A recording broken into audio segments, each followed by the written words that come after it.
Welcome to Bethlehem Church Online. I'm Pastor Matt. I'm so excited that you decided to join us for worship today. I hope the singing and preaching of God's Word is uplifting and it gives you just what you need. I'm not sure where you are in your relationship or your walk with the Lord, but I want today to be a blessing. I want you to have an encounter with the Holy Spirit. And so we pray that today is encouraging and that it's just what you need. If it's your first time, make sure to click the link in the post and fill out that form. We have a free gift for you following today's service. Thank you so much for joining us and enjoy the service.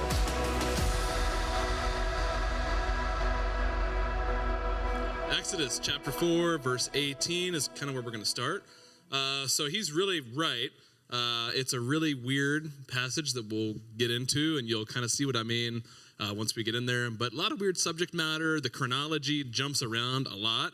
And I think that's intentional, which I think will also come out. So if you're up to speed with where we're at up until this point, Moses just received, or rather he met Yahweh at the burning bush, which is why it was so hot in here this morning. We wanted to make sure everybody felt what was happening in the story. And then after I felt like the point was made, I turned the AC and the fans on. So hopefully that was received. Is anybody cold? Okay, great. I was going to say, if somebody's cold, sorry. Anyway, but at this point, Moses had just met Yahweh at the burning bush. He revealed his name last week. We covered that, and by we, I mean him. But now, Moses has been commissioned to release his people from exile in Egypt. Yet, I think what we'll see here, and I think where this is going to land for everybody today, is Moses has yet to be released from an exile that he still finds himself in. Literally, he's in exile in Midian. Remember, he killed some Egyptians. He fled. He's been there for a couple decades now. He's working for his father-in-law. He now has a family. And now he finds himself in this conundrum where he is tasked to not only go back to Egypt, but to defy the government and free a whole people group. So that's pretty awesome. A lot going on here. But when you look at Moses in this text, and I want us to think about this, like, when you look at Moses in the previous chapter at the burning bush, this chapter, chapter 4, it's a really different Moses than what we see in the rest of the Exodus story, and really just our overall view of him and who he is as a leader in the Old Testament. I mean, he's one of the most recognized historical figures of all time. But there was a time when Moses wasn't Moses. You know what I mean? And I think a lot of us either find ourselves in that position where we're in a transition of becoming who the Lord wants us to be. And I think that, we can all kind of identify with that in a lot of ways. And so when we look at him, he's not the same. But from verse 18 to 31, like a lot of transition happens. And chapter 5, verse 1, it's on. He's in Pharaoh's office throwing down. And so something happens, right? And we're gonna trace what exactly that is. And so the last half of this chapter, though it's just a few verses, it's broken up into three small narratives. And so the three narratives that we find, what's interesting about them to me, and this kind of makes sense of the chronology being a little bit jumbled, because you read it and it feels like, it's hopping around a little bit timeline-wise. It doesn't make a whole lot of sense on top of the weirdness that we find in the chapter. But I think that that's intentional, because what it does is Moses' journey that we see from 18 to 31 is a microcosm of the Exodus journey that the Israelites will now go through from chapter 5 to chapter 20, which is pretty cool. So he kind of undergoes his own Exodus journey before he leads Israel on their Exodus journey. So it's really, really cool stuff. So that being said, something that I want you guys to keep in the front of your minds as we talk about this, and I think this kind of really sums the whole thing up, but keep this statement in your mind: before the Lord does a work through you, he wants to do a work in you. And I think that that's something that we'll see over and over and over again in the life of Moses this morning. So let's jump in here. We're going to read verses 18 through 20 to start out. Then Moses departed and returned to Jethro, his father-in-law, and said to him, "Please let me go, that I may return to my brethren who are in Egypt and see if they are still alive." And then Jethro said to Moses, "Go in peace." And now the Lord said to Moses at Midian, "Go back to Egypt, for all the men who were seeking your life are dead." And so Moses took his wife and his sons, and he mounted them on a donkey and returned to the land of Egypt. And Moses also took the staff of God in his hand with him. And so that's the staff that turns into a snake. He's got some cool parlor tricks for the road, right? We're moving. So number one here, this is the first thing. This is like Moses' encounter with Pharaoh being foreshadowed or prefigured. And what I mean by that is when you read the story, it looks and sounds like that whole situation.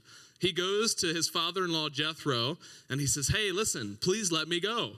It's like the same petition that goes to Pharaoh.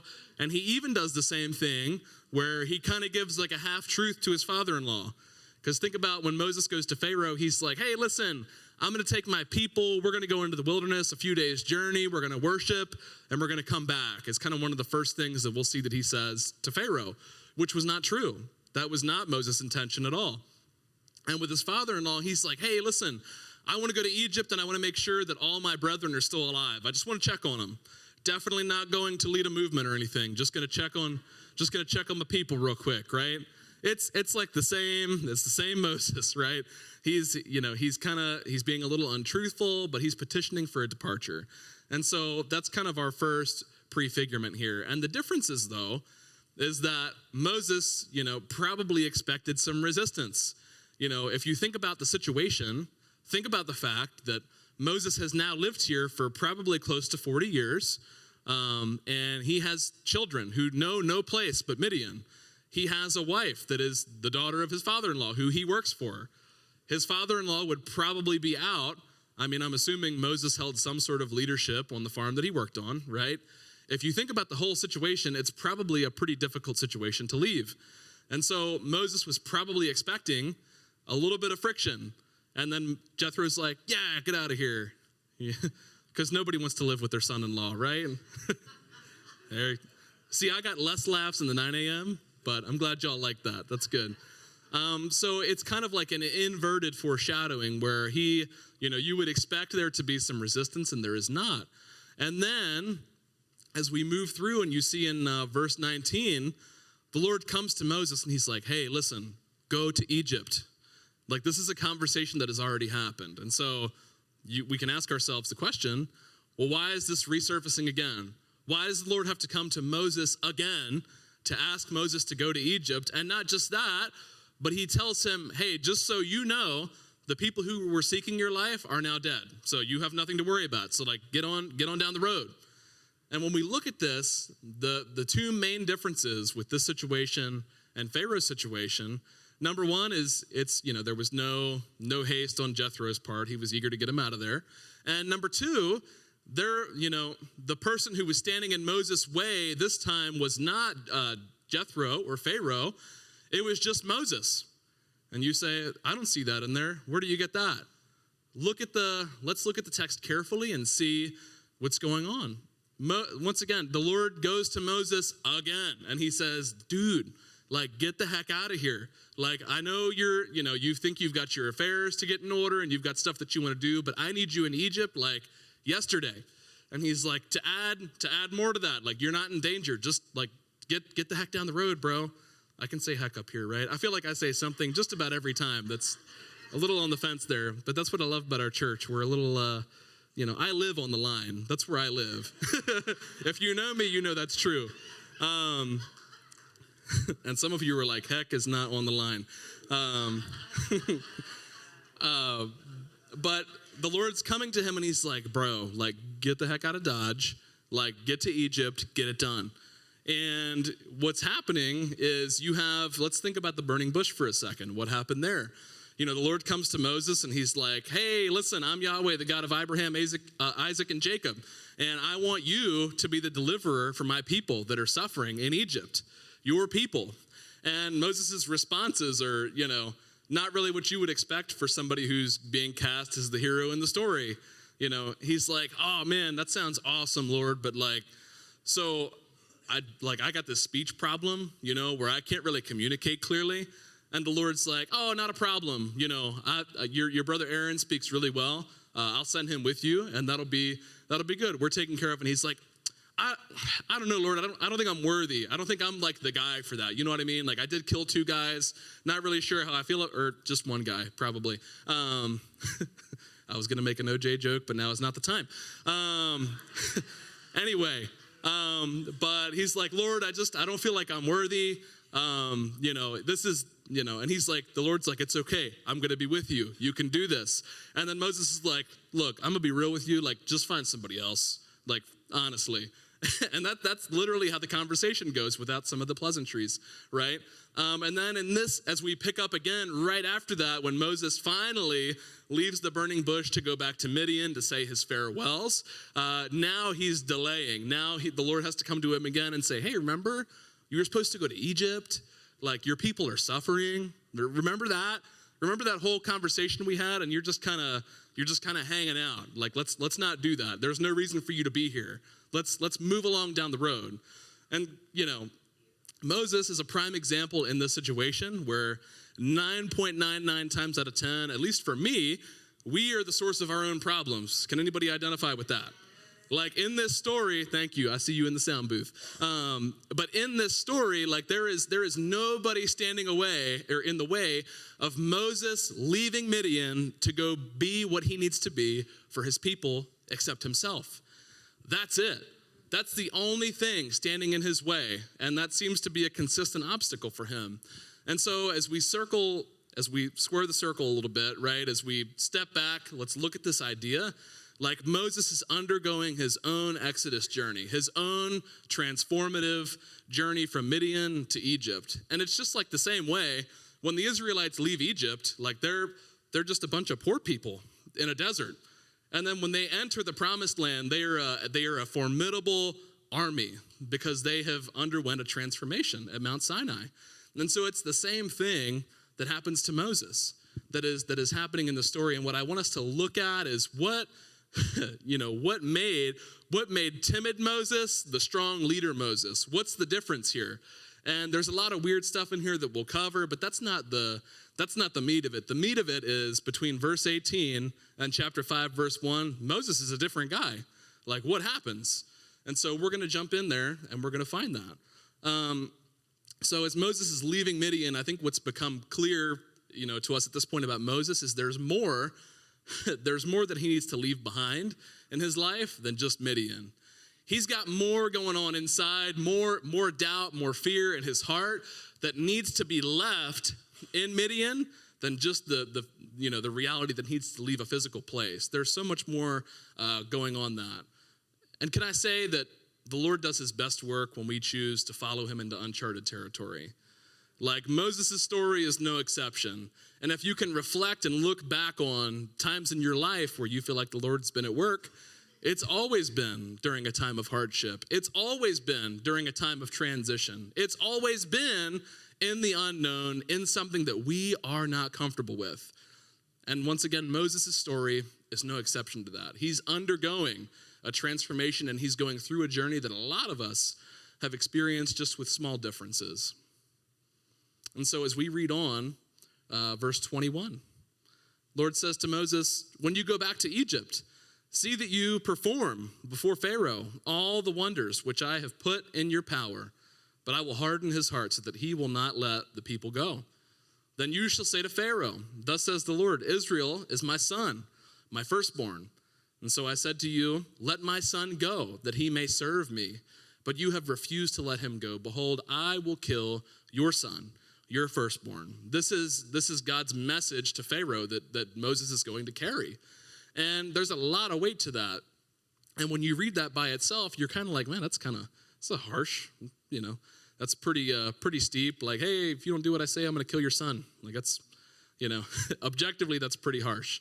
But when we take a step back and we think about it, it's actually kind of generous considering the fact that just a few chapters ago, Pharaoh was dumping Hebrew babies into the river. Just a few chapters ago, Pharaoh was forcing abortion on Hebrew mothers. Like this is a tit for tat response, so to speak, from Yahweh to Pharaoh. And he says, listen, if you don't obey, this is what awaits. And I thought this was kind of a neat detail to bring out too. just because this language kind of, it brings my mind to some verses in the New Testament about Jesus. And so Colossians 1:15, it'll be up there on the screen for you. But Jesus is also called God's firstborn.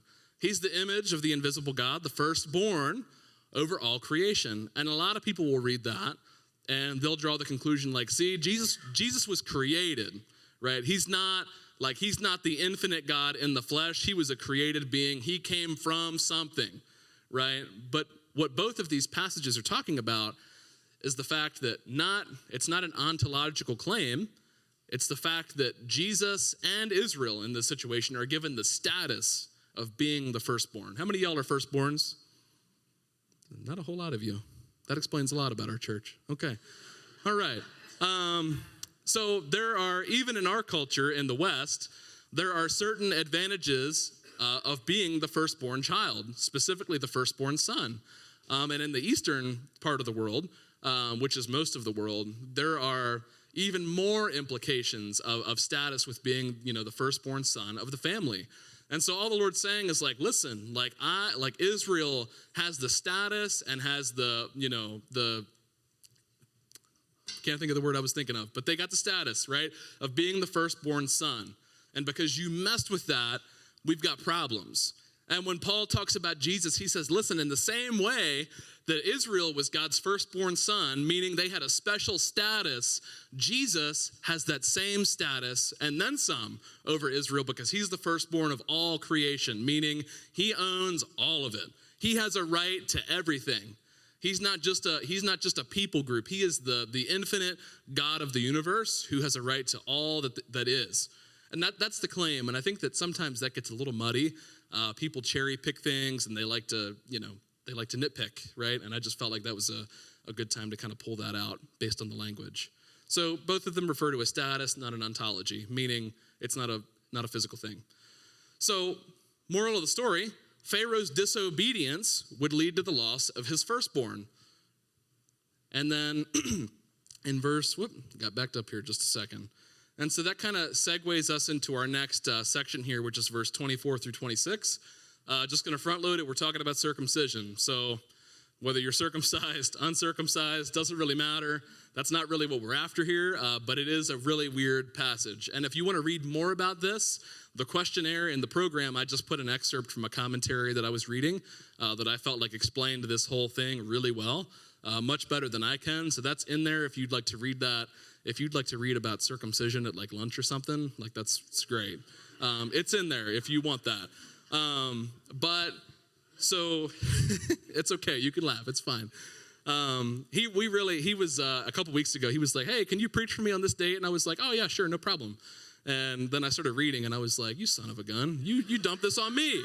Like, this isn't fair. You gave me the most obscure passage in the book of Exodus. So, I'm traumatized, need some time off work, workers' comp, all that good stuff. So anyway, so in Moses' journey, so we've tracked from, he's now, negotiated with Jethro to leave. And now the part of his journey that we're moving into is a foreshadowment of the Passover, which is really cool. And we're going to read this and you're going to be like, what? Like, how is that related at all? And we're going to get there, I promise. So just hang with me. So we're going to read this, and then we're going to dive in. And this is probably where we're going to spend a bulk of our time because I feel like it kind of needs it. Verse 24, it says, now it came about. So Moses has left. He's left Midian. And where we're at is it came about at the lodging place. And lodging place could be like a camp they set up for the night, or it could be an inn that they stayed at. It just kind of depends on what your manuscript preference is. On the way, that the Lord met him and sought to put him to death. And this is Moses' family is the only people in the situation. And then Zipporah took a flint and cut off her son's foreskin and threw it at Moses' feet. And she said, you were indeed a bridegroom of blood to me. And so he let him alone. And at the time she said, you were a bridegroom of blood because of the circumcision. So it's this really weird situation where you have Moses is now on a journey and he's, they've stopped for the night. And for some reason, we get the vibe that the Lord is angry at Moses for something, and there's a laundry list of things before this that he could be angry about. But what happens is Zipporah takes out a flint and cuts off her son's foreskin. Now, there's a couple things that make this passage really difficult. And one of those is that Moses is actually not mentioned in the Hebrew text here.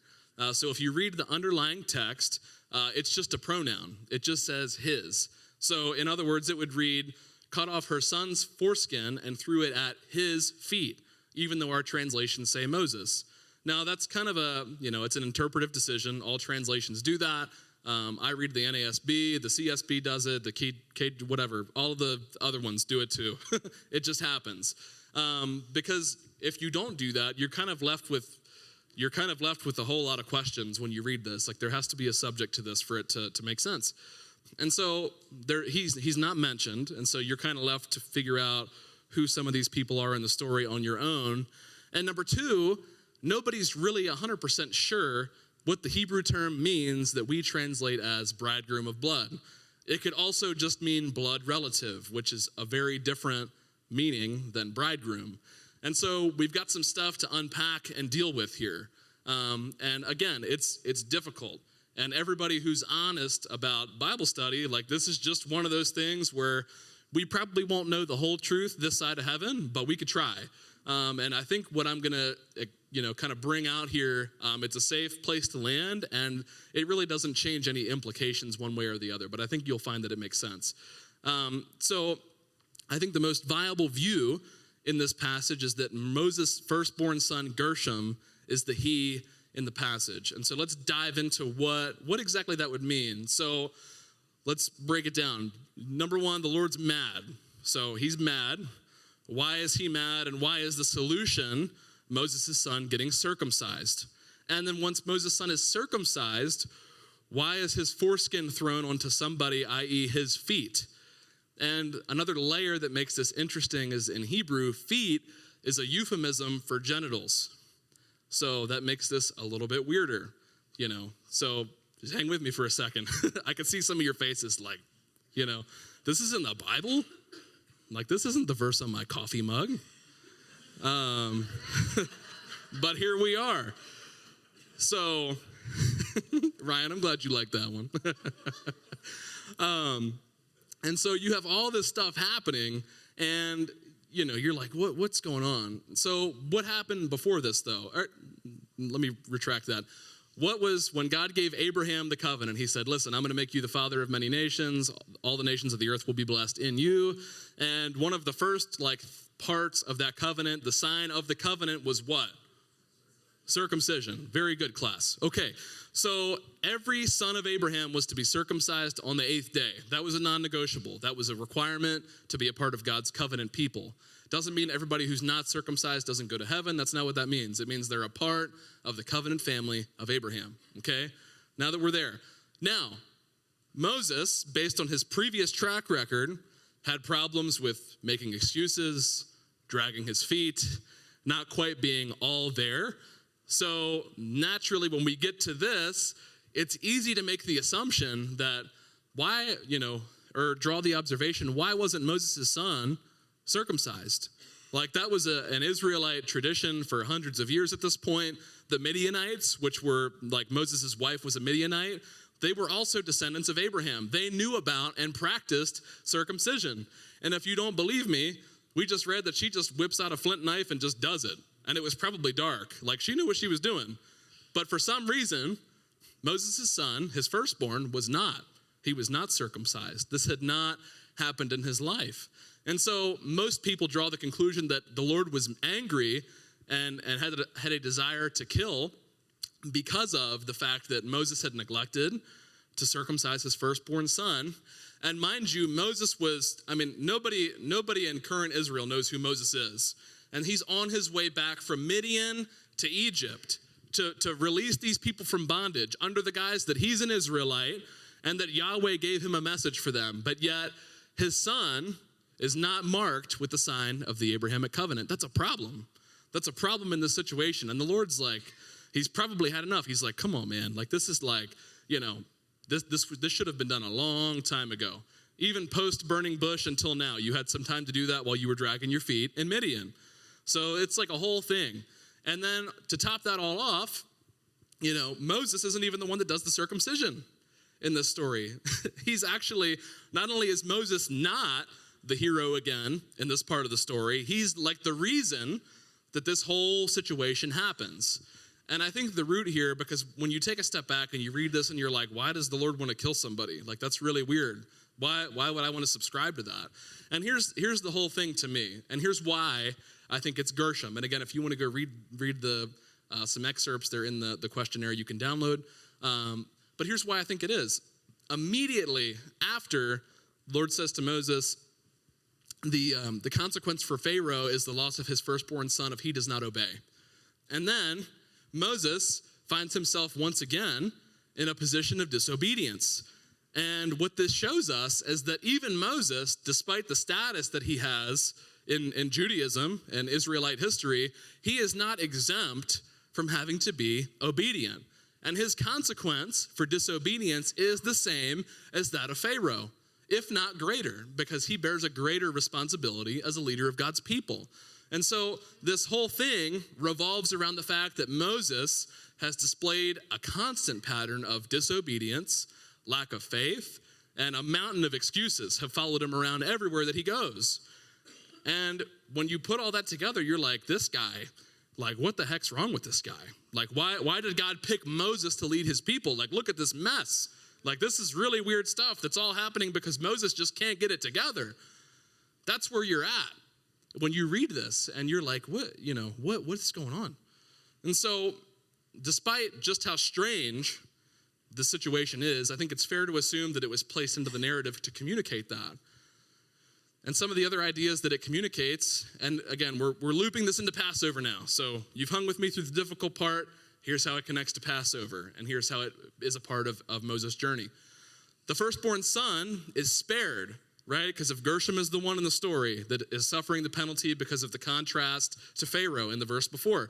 The firstborn son is spared because believing loyalty is displayed through the shedding of blood, just like the Passover. If you're familiar with the Passover event, the long short of it, right, is that God says, I'm going to judge the firstborn of Egypt. And, the death angel will pass over Egypt, and any house that does not have the blood of a Passover lamb put on their doorposts will suffer this consequence. Water break. So that's that's Passover. Anyone who does not have the blood on their doorpost will suffer the loss of their firstborn son. Once again, very harsh, but God said, hey, listen, anybody who puts blood on their doorpost, Egyptian, Israelite, doesn't make a difference. Anybody who has enough faith to make that decision will have that, you won't have to bear that consequence.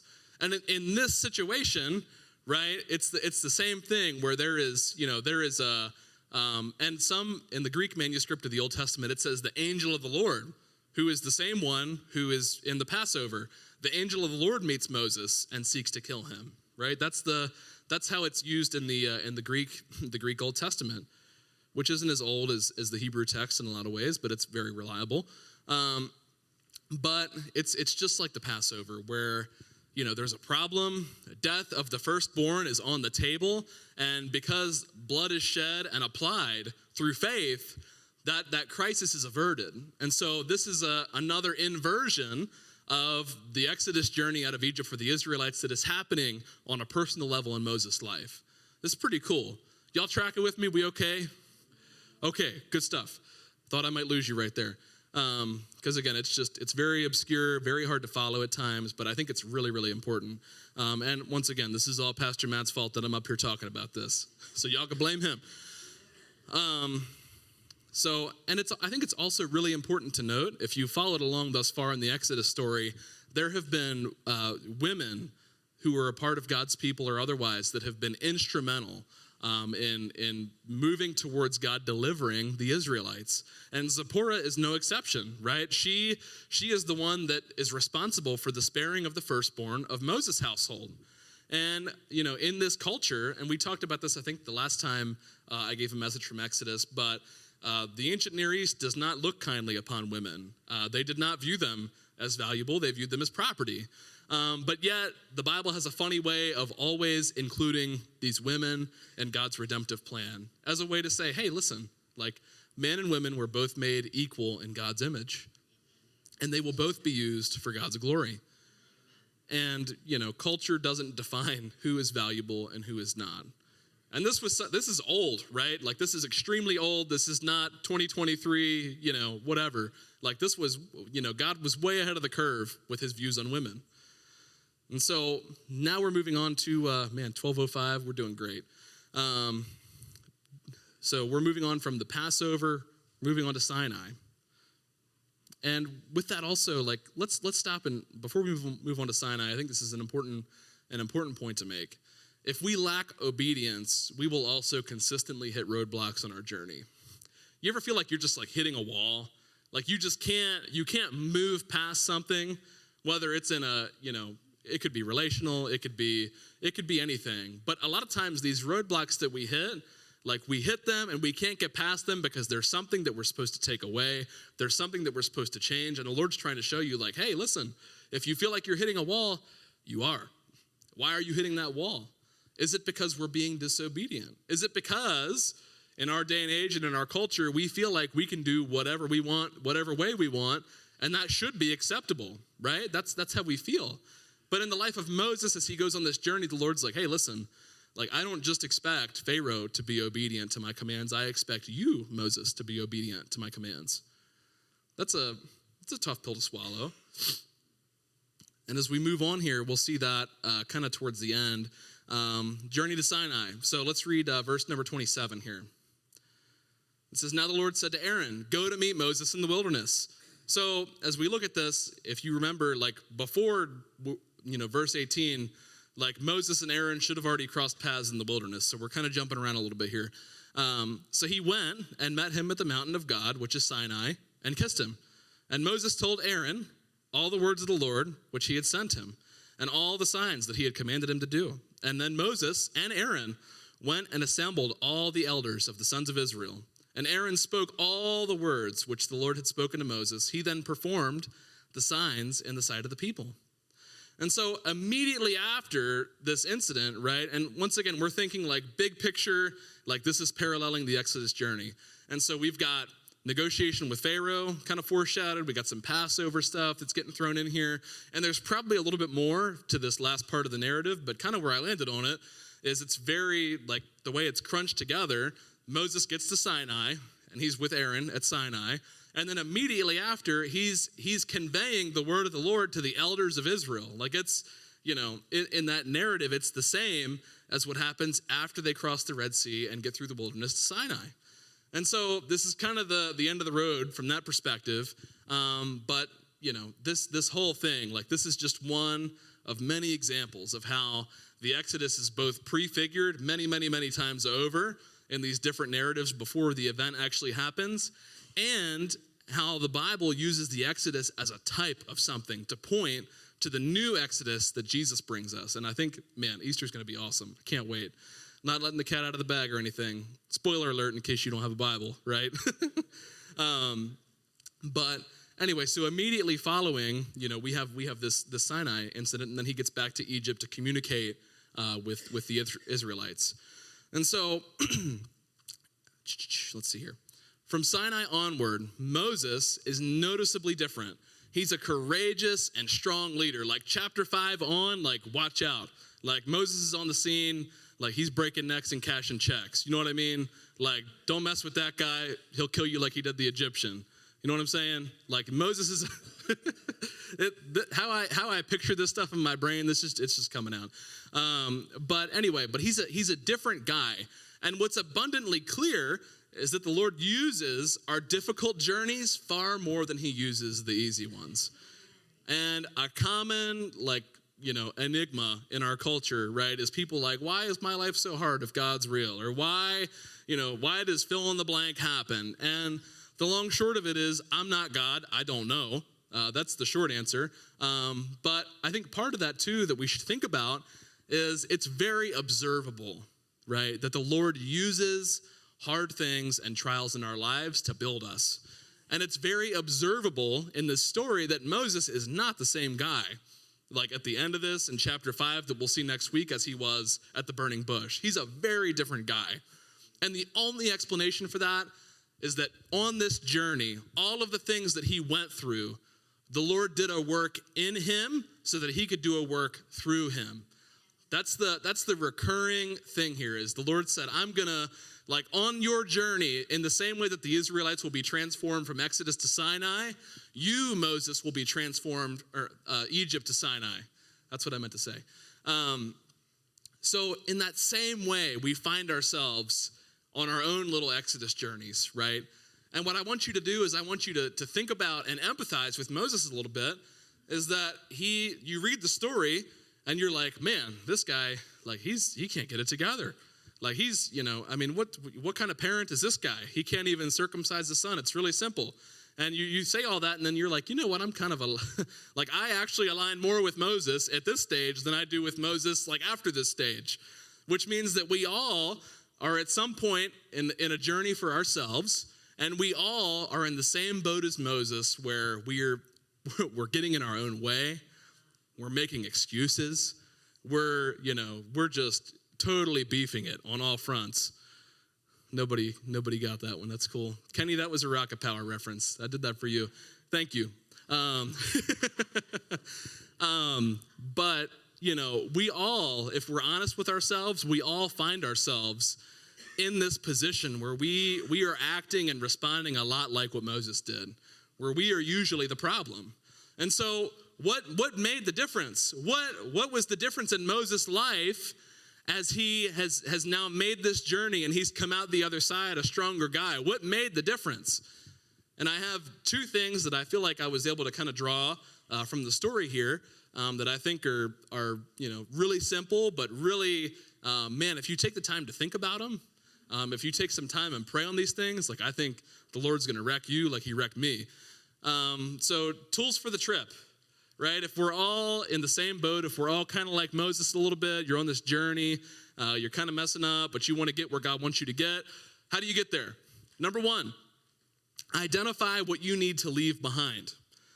When we look at Moses, we see in Midian where there's a lot of stuff that guy needs to leave in Midian when he leaves Midian. You know what I mean? And if we're all honest with ourselves, there are a lot of things that we carry with us on a day-to-day that we need to just let go of. Maybe it's a toxic relationship that just poisons the rest of your life. Maybe it's a bad habit. Maybe it's a lack of good habits. I don't know what it is for you. But for Moses, like we talked about, it was his mountain of excuses on why the Lord couldn't do something. It was his constant, like his half-truths, right? Like he was not exactly the most truthful person. He did lack faith a lot. Like this guy had a lot of shortcomings to let go of. And what we'll find in the narratives to follow is that Moses does develop into a strong leader, but he's still not perfect. And you won't be either. I won't be either, right? I am like far cry from perfect. Just ask my wife, she'll tell you. But number one, identify what you need to leave behind. Jesus said this in Matthew 5:30. I thought this was fitting for this point here.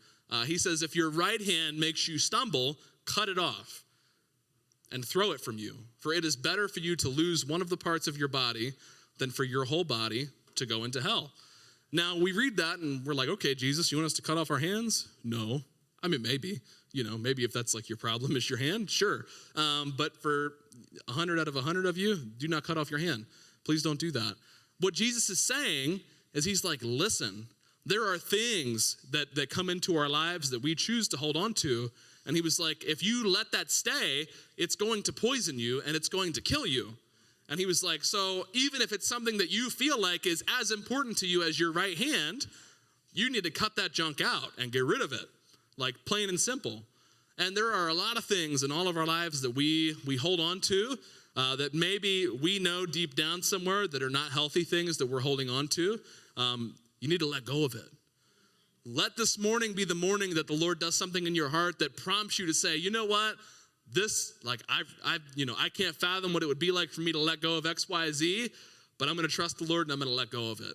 Because one thing for sure happened on Moses' journey from Midian to Egypt. He let some stuff go.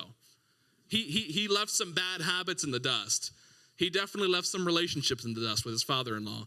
I'm not saying that his relationship with his father-in-law was toxic, but he did leave it behind. I'm just throwing that out there. Right? It's there. It's in the Bible. So think about what you feel like and maybe ask the Lord, hey, what's something in my life that needs to be pruned out, that needs to be removed? Like he'll tell you, he'll let you know. And number two, and these two go hand in hand, and I'll explain why. Number two, replace what you leave behind. How many of y'all have ever tried to quit smoking before? I'm not going to put you on blast. It's very, very difficult. My father has been a smoker his whole life, and he has tried to quit like forever times, right? And it never sticks. But I do remember every time that he would attempt to quit that, he would always try to replace that with something. You know what I mean? Whether it was gum, whether it was chips, or one time I think it was those Razzles, those candies that they sell. This random stuff that he would try to just kick it and kind of fill that desire. You know what I mean? But for every other area of life, when it's something that we're used to, that we're comfortable with, that we, it's just kind of something that we let live with us, like it's the same way. If you cut something out and you don't replace it with something, it's going to come back. That's the truth of it. And, smoking is just everybody knows how hard it is to quit smoking, right? That's not the thing. That's just an example here, right? But the thing is that we all have things that we need to shed and get rid of. But if you don't replace them with something that's on the opposite end of the pendulum, it's just going to come right back. And you're going to be at square one, in a day, a week, a month, a year, whatever, right? And so replace what you leave behind with something. And I think that Paul has some really good words on this. It's a long passage of scripture, but I felt like there was value in reading it because this is church. So we're going to read that real quick. I think it's Ephesians 4:21. Yep. So Paul says this: if indeed you have heard him and have been taught in him, just as truth is in Jesus, that in reference to your former manner of life, you lay aside the old self, which is being corrupted in accordance with the lusts of deceit, and that you be renewed in the spirit of your mind, and you put on the new self, which in the likeness of God has been created in righteousness and holiness of the truth. Therefore, laying aside falsehood, speak truth, each one of you, with his neighbor, for we are members of one another. Be angry and yet do not sin. Do not let the sun go down on your anger, and do not give the devil an opportunity. He who steals must no longer steal, but rather he must labor, performing with his own hands what is good, so that he will have something to share with one who has need. Let no unwholesome word proceed from your mouth, but only such a word is as good for edification according to the need of the moment, so that it will give grace to those who hear. Do not grieve the Holy Spirit of God, by whom you were sealed for the day of redemption. Let all bitterness and wrath and anger and clamor and slander be put away from you, along with malice. Be kind to one another, tender-hearted, forgiving each other, just as God in Christ also has forgiven you. And so that's replacement theory, right? Paul lists off a laundry list of things that we should put off and stop doing, and he says, now put on these things. Put on charity. Put on love. Put on fill in the blank, right? Because that blank looks different for all of us. But he says, listen, for everything that you're casting out, for everything that you're getting rid of, that's great. But if you don't replace it with something, you're not making any progress. You see what I'm saying? And finally, verse 31. And this to me is the icing on the cake here as we kind of come to a close. Verse 31 of Exodus chapter 4 says this: so the people believed. And when they heard that the Lord was concerned about the sons of Israel and that he had seen their affliction, then they bowed low and worshiped.